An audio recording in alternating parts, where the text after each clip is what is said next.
ರಾಜ್ಯ ರಾಜಕಾರಣದ ವಿಚಾರಕ್ಕೆ ಬಂದರೆ ಬೆಳಗಾವಿ ಅಂದ ತಕ್ಷಣ ರಾಜ್ಯ ರಾಜಕಾರಣದಲ್ಲಿ ಭಾರಿ ಕುತೂಹಲವನ್ನ ಮೂಡಿಸುವ ಜಿಲ್ಲೆ, ದೊಡ್ಡ ಜಿಲ್ಲೆ, ಅತಿ ಹೆಚ್ಚು ವಿಧಾನಸಭಾ ಕ್ಷೇತ್ರಗಳನ್ನು ಒಳಗೊಂಡಿರುವ ಜಿಲ್ಲೆ. ಆದರೆ ಇಲ್ಲಿ ರಾಜಕಾರಣ ರಾಜ್ಯದ ಬೇರೆ ಜಿಲ್ಲೆಗಳಿಗಿಂತ ವಿಭಿನ್ನವಾಗಿ ನಡೆಯುತ್ತೆ. ಅದರಲ್ಲೂ ಕುಟುಂಬಗಳ ಹಿಡಿತದಲ್ಲಿ ಅಲ್ಲಿನ ಅಧಿಕಾರ ಹಾಗೆ ಮತದಾರರ ಮನಸ್ಸು ಭದ್ರವಾಗಿದೆ ಅನ್ನೋದು ಹೊಸದಾಗಿ ಹೇಳೋ ವಿಚಾರ ಏನಲ್ಲ. ಅದರಲ್ಲೂ ರಮೇಶ್ ಜಾರಕಿಹೊಳಿ ಮಹತ್ವಾಕಾಂಕ್ಷಿ ರಾಜಕಾರಣಿ ಅಂತ ಹೇಳಿ ಗುರುತಿಸಿಕೊಂಡವರು. ಆದರೆ ಕೆಲವೊಂದಷ್ಟು ಘಟನಾವಳಿಗಳಿಂದಾಗಿ ಸೈಲೆಂಟ್ ಆಗಿ ಇರಲೇಬೇಕಾದ ಅನಿವಾರ್ಯತೆ.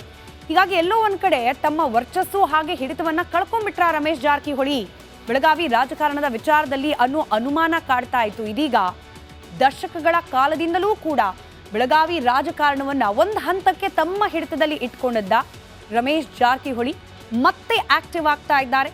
ತಮ್ಮ ಜಿಲ್ಲೆಯನ್ನ ತಮ್ಮ ಹಿಡಿತದಲ್ಲೇನೆ ಮತ್ತೆ ಬಿಗಿ ಪಡಿಸ್ಕೊಳ್ಳಿಕ್ಕೆ ಹೊಸ ಅಸ್ತ್ರವೊಂದನ್ನ ಪ್ರಯೋಗ ಮಾಡಲಿಕ್ಕೆ ಮುಂದಾಗ್ತಿದ್ದಾರೆ. ಆ ಕುರಿತಾದ ಒಂದು ವರದಿ ನಿಮ್ಮ ಮುಂದೆ.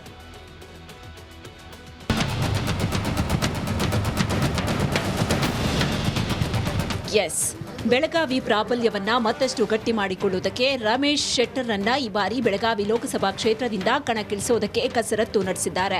ಈಗಾಗಲೇ ರಾಜ್ಯ ಬಿಜೆಪಿ ನಾಯಕರಿಗೆ ದುಂಬಾಲು ಬಿದ್ದಿರುವ ರಮೇಶ್ ಜಾರಕಿಹೊಳಿ ಜಗದೀಶ್ ಶೆಟ್ಟರ್ ಅವರನ್ನ ಬೆಳಗಾವಿ ಲೋಕಸಭಾ ಕ್ಷೇತ್ರಕ್ಕೆ ಕಳಿಸಿಕೊಡುವಂತೆ ಮನವಿ ಮಾಡಿದ್ದಾರಂತೆ.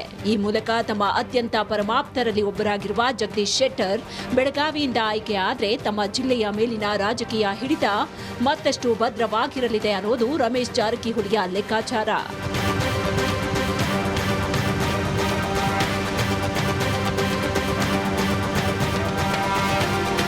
ಬೆಳಗಾವಿಯಲ್ಲಿ ತಮ್ಮ ರಾಜಕೀಯ ವಿರೋಧಿಗಳನ್ನ ಮಟ್ಟ ಹಾಕೋದಕ್ಕೆ ಜಗದೀಶ್ ಶೆಟ್ಟರ್ ರಮೇಶ್ ಜಾರಕಿಹೊಳಿಗೆ ಅನಿವಾರ್ಯ ಆಗಿದ್ದಾರೆ.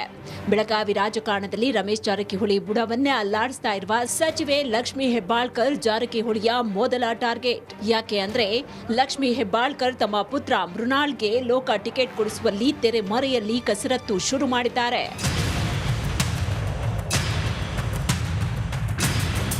ಇನ್ನು ಬಿಜೆಪಿಯಿಂದ ಮಹಂತೇಶ್ ಕವಟಗಿಮಠ, ಪ್ರಭಾಕರ್ ಕೋರೆ ಇಬ್ರು ಕೂಡ ಟಿಕೆಟ್ ಪೈಪೋಟಿಯಲ್ಲಿದ್ದಾರೆ. ಆದ್ರೆ ಈ ಇಬ್ಬರು ರಮೇಶ್ ಜೊತೆ ಅಷ್ಟಕ್ಕಷ್ಟೇ. ಹೀಗಿರುವಾಗ ಸ್ವಲ್ಪ ಎಚ್ಚರ ತಪ್ಪಿದ್ರೂ ಬೆಳಗಾವಿ ಹಿಡಿತ ಕೈ ತಪ್ಪುವ ದೂರದೃಷ್ಟಿಯಿಂದ ಜಗದೀಶ್ ಶೆಟ್ಟರ್ ಅವರನ್ನ ಬೆಳಗಾವಿಯಿಂದ ಕಣಕ್ಕಿಳಿಸುವುದಕ್ಕೆ ತೆರೆ ಮರೆಯಲ್ಲಿ ಕಸರತ್ತು ಶುರು ಮಾಡಿದ್ದಾರೆ. ಈಗಾಗಲೇ ಜಗದೀಶ್ ಶೆಟ್ಟರ್ ಬಳಿಯೂ ಮನವಿ ಮಾಡಿರುವ ರಮೇಶ್ ಜಾರಕಿಹೊಳಿ ಗೆಲುವಿನ ಹೊಣೆ ನನ್ನದು ಎಂಬ ಭರವಸೆ ಕೂಡ ಶೆಟ್ಟರ್ಗೆ ಕೊಟ್ಟಿದ್ದಾರಂತೆ. ಒಟ್ನಲ್ಲಿ ಇದೆಲ್ಲವನ್ನ ಗಮನಿಸ್ತಾ ಇದ್ರೆ ಈ ಬಾರಿಯ ಲೋಕಸಭೆ ಚುನಾವಣೆ ರಂಗೇರೋದ್ರಲ್ಲಿ ನೋ ಡೌಟ್. ಬೆಳಗಾವಿ ರಾಜಕಾರಣ ಮತ್ತೆ ಸದ್ದು ಮಾಡೋದ್ರಲ್ಲಿ ಸಂದೇಹವೇ ಇಲ್ಲ.